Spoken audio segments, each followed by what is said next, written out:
Now we have a fresh diaper, and you have your big Eeyore Lubby. Yawn. That's the longest yawn I've seen you do. How's it going, Dean? Huh? What's new today? Are you being happy? I like Eeyore.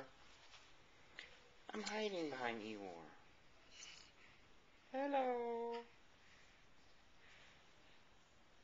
You're not going to giggle and chat for me this morning yet? I'm just going to eat his ear. Yummy ear.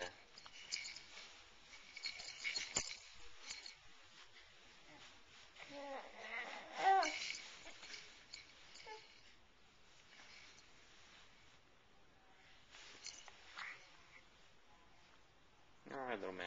We'll visit with you later when you're more chatty. Bye-bye.